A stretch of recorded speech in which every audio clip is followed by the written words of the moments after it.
Neil Peart was one of the most thoughtful, articulate musicians that ever lived, and he had deep insights into not only Rush's music, but music in general. But even the smartest artists sometimes misread their own legacy.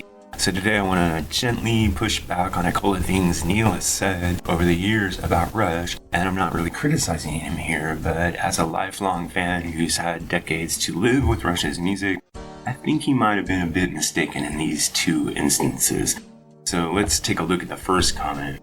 This one is Neil speaking about the early development of Rush and the albums that they recorded prior to Moving Pictures. Let's listen into what he said right here. I heard you once say that you wished Moving Pictures was your first album. Oh, sure. And there's a lot of track before Moving Pictures too. And a lot of them I like it, and a smile of indulgence now. It's nothing bitter about it. Yeah. It's just like in prose writing is a perfect example.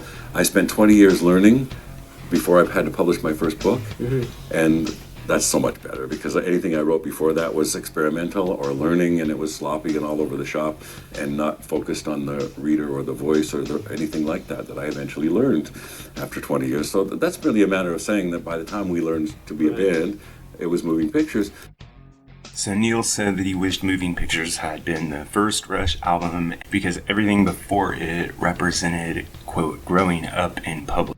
And he seemed to be embarrassed not only by Rush's musical development, but by his lyrics. Well, he may have points in that the early albums are raw and a bit uneven. Growth is exactly why Rush is the band that they are and why their fans have such a deep connection to their music and why their music matters so much, because most bands either burn bright and fade out early or freeze themselves in one voice and repeat it forever. And Rush somehow managed to continue to develop and not burn out. If Moving Pictures had been the first Rush album, we'd have a brilliant record, but we'd lose all that narrative that came before it. And personally, I love the Moving Pictures era a lot. So their transition from hard rock to progressive to philosophical searching of 2112 and Hemispheres turned into kind of a disciplined tightening that you could see in Permanent Waves. So Rush isn't just a band with great albums. Rush is a documented journey of artists developing and becoming, and honestly growing up in public is one of the coolest things an artist can do. Now the second quote that I wanted to address that Neil made over the years is that not just Rush's music, but any commercial band or any, quote, pop band only is relevant for a year or two after it comes out. So this is the idea that most commercial music only has a shelf life of a year or two. And again, I get where Neil was coming from because he's very practical. He's an insider and he understood the music business. He wasn't romanticizing his relevance.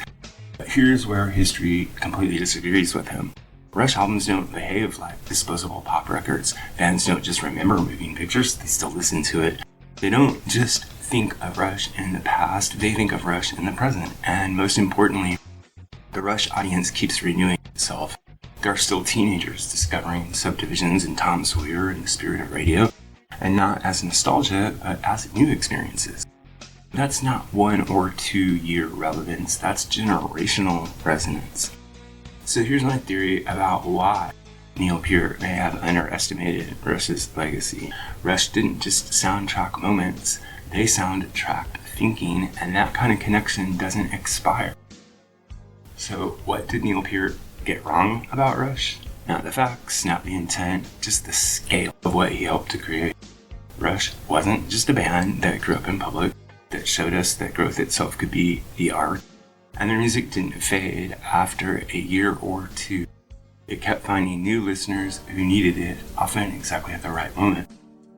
Neil may have underestimated Rush, but fans never did.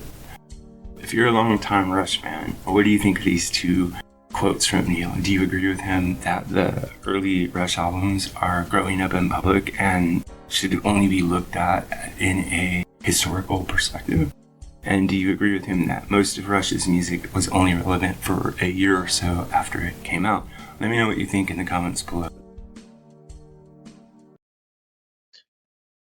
Music Guru here, asking you to help us on our march to 10,000 subscribers.